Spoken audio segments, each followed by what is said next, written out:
Alwal police station పరిధిలో వృద్ధ దంపతులు అనుమానాస్పద స్థితిలో మృతి చెంది ఉన్నారు. కనకమ్మ రాజయ్య. అసలు ఏం జరిగింది ఏంటి అని వాళ్ళ పెద్ద కుమారుడు రాంబాబు ఉన్నాడు, అడిగి తెలుసుకుందాం. అసలు ఏం జరిగిందండి? ఏం మేడం, ఇంకా అక్కడ ఉంటాం. నిన్న వచ్చింది మా ఇంటికి, వచ్చింది చూసింది పోయింది. ఏంది ఎటమ్మా అంటే ఇంటికి వెళ్ళిపోతాం రా, ఇటు ఉండలేదు మాకు చేత కాలేదు అన్నది.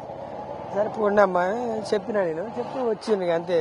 నాకు పొద్దున 8 గంటలకి మా బుజ్జి ఫోన్ చేసింది, మా చెల్లె ఫోన్ చేసి చెప్పింది, నాన్న అమ్మనే కూడా చంపేసిర్రు అని చెప్పింది. అంటే ఎవరితోనా మీకు గొడవలు ఉన్నాయా? ఆస్తి తగాదాలు కానీ? మా గొడవలు గిడవలు ఏం లేవు. మేము బతకనికి వచ్చిన వీడికి మాకెవరు లేరు. మా అమ్మని మా అన్ని తలకాయల వల్ల కొట్టింది. ఘోరంగా ఉంది. అంటే ఎవరు చేసి ఉంటారని మీరు అనుమానిస్తున్నారు? ఆ సొమ్ములు ఉండే మా అమ్మ దగ్గర, ఆ సొమ్ములు తీసుకుపోయినా అయిపోయేది. మా అమ్మాయి మా నాన్న ఘోరంగా చంపేసారు మేడం. అంతకంటే నేను ఏం చెప్పలేను మేడం. చిన్నప్పటి నుంచి ఎంతో గారాబంగా పెంచుకొని ఉంటారు మిమ్మల్ని, ఎంతో బాండింగ్ ఉంటుంది. అంటే మీ దగ్గర ఉండకుండా ఇక్కడే ఉంటున్నారు కదా, వాళ్ళు ఊరు ఎందుకు వెళ్తామని చెప్పారు? మా నాన్నకి జర హెల్త్ బాగాలేదు, ఒక 4 రోజులు అవుతుంది. హెల్త్ బాగోలేదు. లేకపోతే బాగు చేయించినాం మల్లారెడ్డి హాస్పిటల్. బాగు చేయించి తీసుకొచ్చినాక ఇక నువ్వు ఇక్కడ వాచ్మెన్ పని గిట్ట చేయలేవు, ఇంటికి వెళ్ళిపోవంటే వెళ్ళిపోతావు అని చెప్పారు వాళ్ళు. అంతే, ఇక రేపు ఎల్లుండి వెళ్ళిపోయేటోళ్ళే. నైట్ ఇట్లా అయిపోయింది. అంటే ఎవరు చూసారు ఇది జరిగిందంతా కూడా? మా చెల్లె పక్కన ఉంటుంది, ఆ బిల్డింగ్ ఉంటుంది, వాచ్మెన్కి ఉంటుంది. పాలు ఏమైందంటే, పాలు మా నాన్నకు ఆరోగ్యం బాగాలేకపోతే పాలు ఆడ తీసుకొస్తారు, ఆడికి ఇస్తారు పాలు. పొద్దున 7:30కి ఇస్తారు పాలు. 7:30కి ఇస్తే 7:30కి తీసుకొద్దాం, 7:30 దాకా రాలేదు ఎందుకని ఫోన్ చేస్తే ఫోన్ స్విచ్ ఆఫ్ వస్తుంది వీళ్ళది. ఫోన్ స్విచ్ ఆఫ్ వస్తుందని ఇంటికి వచ్చి డోర్ తీసేసరికి వీళ్ళతో జీవులు. ఇద్దరికి ఏమన్నా గాయాలు ఉన్నాయా? గాయాలు ఏముంది, ఏం లేవు. తలకాయ ఏం లేదు, మొత్తం పలిగిపోయింది, మెదడు వెళ్ళిపోయింది. రూమ్ నిండా మొత్తం అంతా రక్తం, మెదడు వెళ్ళిపోయింది మేడం. అంటే బంగారం వీటి కోసమే వాళ్ళంతా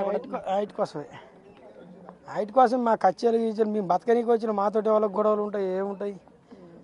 మాతోటి ఎవరికి గొడవలు లేవు మేడం. ఎన్ని సంవత్సరాలు అవుతుందండి హైదరాబాద్కి వచ్చి? ప్రాపర్ ఎక్కడ మీరు? మాది ఇల్లందు మండలం, మాణిక్యారం మాది. వాళ్ళు వచ్చి 3 సంవత్సరాలు అవుతుంది, మేము వచ్చి ఒక 15 సంవత్సరాలు అవుతుంది మేము వచ్చి. అంటే ఎప్పుడన్నా ఏమైనా చెప్తూ ఉంటారా మీ అమ్మగారు కానీ నాన్నగారు కానీ, ఇలా ఉండాలిరా, ఇలా చెయ్యాలి, ఇలా చేసుకోండి అదా? మేము చెప్తూనే ఉంటాం, వాళ్ళు చెప్తూనే ఉంటాం. మేము ఒకళ్ళు గొడవల కంటే మేము పోయేటోళ్ళం కాదు, చేసేటోళ్ళం కాదు. ఏమీ లేదు, ఎవరి పని వాళ్ళు చేసుకుంటూ పోతాం. వాళ్ళకి చేత కావట్లేదు ఇంటికి వెళ్ళిపోమని చెప్పినాం అంతే. మొన్నటిదాకా ఇంటికానే ఉన్నారు మేడం, వారం రోజులు అవుతుంది ఇంటికి పోయి, మొన్ననే వచ్చారు. రాజమ్మ కనకయ్య అనుమానాస్పద మృతి చెందారు. అయితే తన ఒంటి మీద ఉన్నటువంటి బంగారం కోసమే దొంగలు బంగారం తీసుకుని తర్వాత వాళ్ళిద్దరిని కూడా కొట్టి చంపేశారు అని చెప్పేసి కొడుకు చెప్తున్నారు. ప్రస్తుతానికి అటు పోలీసులు కూడా ఈ కేసుకి సంబంధించి ఇన్వెస్టిగేషన్ చేస్తున్నారు. క్లూస్ టీమ్ అన్ని ఎవిడెన్స్ని కూడా కలెక్ట్ చేస్తుంది.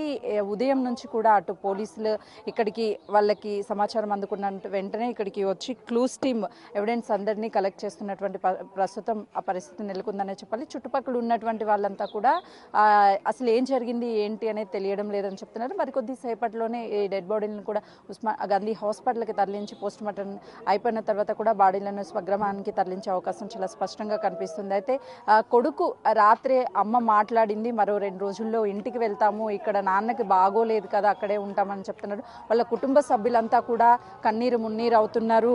రోజు తమతో మాట్లాడేటువంటి వాళ్ళు ఒక్కసారిగా రాత్రి నుంచి ఏమైందో తెలియదు కానీ బయటికి రాకపోవడం, ఉదయాన్నే రోజు పాల కోసం వాళ్ళు బయటికి వస్తారు, నిన్న రాకపోవడంతో ఈరోజు రాకపోవడంతో ఇంటికి వచ్చి చూసేసరికి వాళ్ళిద్దరు కూడా విగత జీవులుగా పడి ఉండడాన్ని కుటుంబ సభ్యులు తట్టుకోలేకపోతున్నారు. ప్రస్తుతం మనం చూడొచ్చు, వాళ్ళతో మాట్లాడించే ప్రయత్నం చేద్దాము.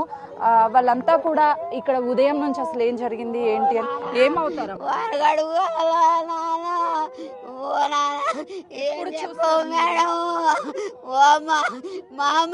అన్నట్లు చంపేది పోయిరమ్మా. చివరిగా ఎప్పుడు మాట్లాడారమ్మా? సాయంత్రం మాట్లాడిరమ్మా. మేమేం చెప్పాలమ్మా?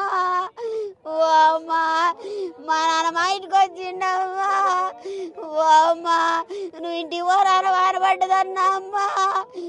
అమ్మా అమ్మా పొద్దున కదా కుటుంబ సభ్యులంతా కూడా కన్నీరు మున్నీరు అవుతున్నారు. నిన్న సాయంత్రము నాన్నతో మాట్లాడాను, అమ్మ కూడా మాట్లాడింది, మరో 2 రోజుల్లోనే ఊరెళ్ళిపోతారు అని చెప్పారు. కానీ ఇంతలోనే ఈ ఘటన జరిగింది.